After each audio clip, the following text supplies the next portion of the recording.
Sir, आज लोगों का आस्था और आपके प्रति विश्वास और यह जो भीड़ है इस गर्मी में, वो आपको एहसास कराता है। और आपने जो लड़ाई पूरी की है उसके बारे में बताएं। और जिन जिन राज्यों में जितने भी स्टेशन के माल गोदाम की सूचना है, आप टोटल बता सकते हैं कि पंजाब में इतने, जम्मू कश्मीर में इतने। जी, सबसे पहले मैं आपका सब लोग शांत हो जाइए। सबसे पहले मैं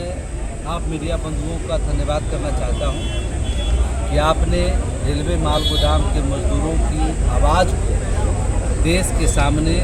प्रस्तुत करने के लिए जो आज की सभा में आप उपस्थित हुए हैं, उसके लिए भारतीय रेलवे माल गोदाम श्रमिक संघ आपका अभिनंदन करना चाहता हूँ। मैं आपको बताना चाहता हूँ कि रेलवे माल गोदाम के मजदूरों के हक अधिकार के लिए उसके जीवन में कोई परिवर्तन आ सकता है, उनको भी आज़ाद देश में आज़ादी की अनुभव हो सकती है। इस बात का संकल्प 1998 में इस संगठन के राष्ट्रीय महामंत्री श्री अरुण कुमार पासवान जी ने लिए थे कि हम रेलवे माल गोदाम के मजदूरों को उनकी आज़ादी दिलाने का काम करेंगे, उनका सही वेतनमान, उनके बच्चों का भविष्य। इसके लिए हमारे राष्ट्रीय महामंत्री जी ने रेलवे डीआरएम से लेकर के जीएम से लेकर के संसद भवन तक घेराव करने का काम किए। 37 दिन तक धरना प्रदर्शन, पार्लियामेंट संसद के बाहर रह करके इन मजदूरों के लिए कानून बनाने का काम किए। तब जाके 2003 में इसी धरती से श्रम मंत्री स्वर्गीय साहिब सिंह वर्मा जी थे, उन्होंने सबसे पहले पहल करके इन मजदूरों के जीवन में नई रोशनी आ सके, कानूनों में बदलाव आ सके, उसके लिए पहला कैबिनेट की बैठक हमारी 28 अक्टूबर 2003 को। उसके बाद हमारा आंदोलन संघर्ष चलता रहा। सरकार से हमने लगातार डिमांड किया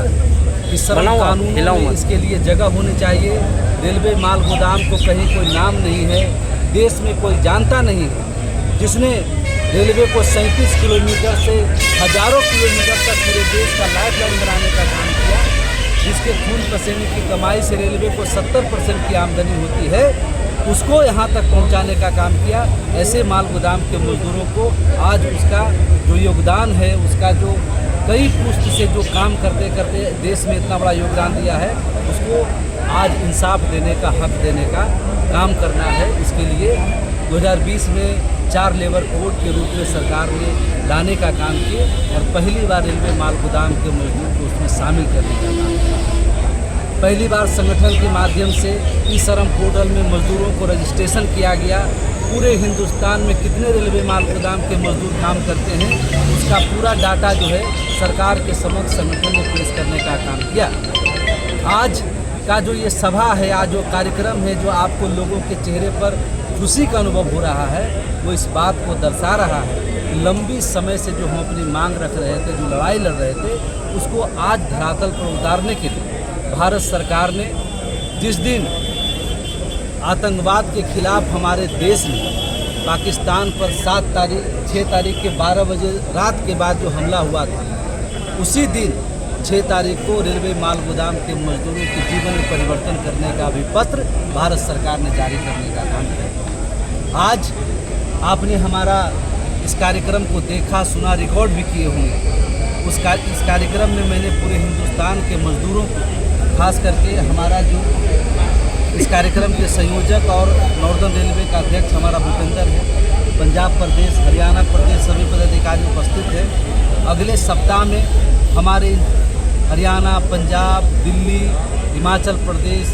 उत्तर प्रदेश, इस सभी जगह एक सप्ताह के भीतर जो है सरकार के द्वारा वेरिफिकेशन शुरू होने वाला है। सरकार खुद अब हर माल गोदाम के मजदूरों तक पहुंच रही है, उनकी क्या समस्याएं हैं, कैसे वो काम करते हैं, इनके लिए नीति निर्माण करना, मालवाहक को जो डैमरेज लगता है, मजदूरों को जो तमाम असुविधाएं होती है, बिचौलिया जो इनका खून पसीने की खाने की कमाई कर रहा है, भारत सरकार अब सीधे रेल को माल गोदाम के मजदूरों के साथ अपने साथ जोड़ करके, प्रधानमंत्री जी का जो सपना है कि मजदूरों के बीच में, कर्मचारी के बीच में कोई बिचौलिया नहीं होना चाहिए, सरकार के सीधा साथ होगा।